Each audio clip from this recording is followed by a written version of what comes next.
সঠিক তদারকি ও রক্ষণাবেক্ষণের অভাবে মুন্সিগঞ্জ সদর উপজেলার পঞ্চসারে ধলেশ্বরী নদীর পাড়ে ১২ শতাংশ জমিতে ২০২৩ সালে প্রায় ১০ লাখ টাকা ব্যয়ে নির্মিত জেলার একমাত্র জেলা প্রশাসক শিশু পার্কের বেহাল দশা।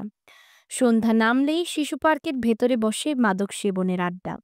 শিশুদের বিনোদনের জন্য তৈরি করা এই পার্ক সংস্কারের কাজ শুরু হয়েছে। শিশু পার্কের খেলনার সরঞ্জামগুলো বেশিরভাগই অবস্থা ভাঙা ও নষ্ট।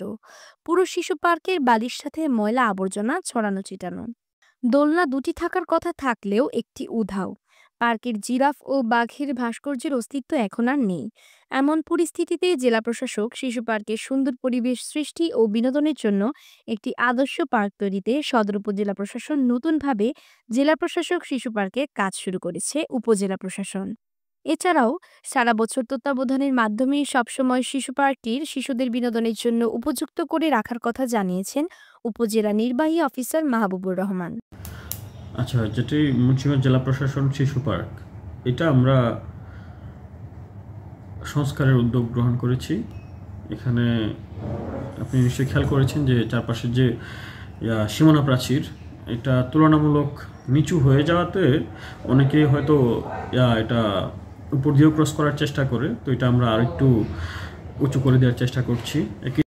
এই ধুলাটা যাতে আরও কমিয়ে আনা যায়, এখানে হয়তো আমরা পার্কিং টাইলস বা অন্য কোনো একটা ব্যবস্থা করে আমরা ইনশাল্লাহ এটা একটা ব্যবস্থা গ্রহণ করব। পাশাপাশি এখানে দৃষ্টিনন্দন আরও কিছু রাইডের ব্যবস্থা করে দিব ইনশাল্লাহ, এবং এখানে যাতে মানুষজন বসতে পারে, পাশাপাশি ছবি তোলার মতো যদি একটু অ্যামিউজমেন্টের ব্যবস্থা থাকে, সুন্দর সুদৃশ্য কিছু বসার জায়গার ব্যবস্থা করে দিব ইনশাল্লাহ। আমরা কাজ ইতিমধ্যে শুরু হয়েছে, দেখা যাক আমরা কতদূর আগাতে।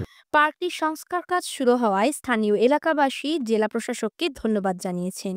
উল্লেখ্য, মুন্সিগঞ্জ সদর উপজেলার পঞ্চসার দারুসুন্নাহ ইসলামী ফাজিল ডিগ্রি মাদ্রাসার সামনে ১২ শতাংশ জমির ওপর ২০২৩ সালে উপজেলা উন্নয়ন তহবিল থেকে ৯,৮০,০০০ টাকা ব্যয়ে জেলা প্রশাসক শিশু পার্ক নির্মাণ করা হয়। শিশু পার্ক নির্মাণ কাজটি পরিকল্পনায় ও বাস্তবায়ন করেন তৎকালীন সদর উপজেলা নির্বাহী কর্মকর্তা হোসাইন মোহাম্মদ আল জুনায়েদ। ২০২৩ সালের ১০ই আগস্ট শিশু পার্কটির উদ্বোধন করেন তৎকালীন জেলা প্রশাসক Mohammad Abu Jafar Ripon. Desk report, news 71.tv, Munshiganj.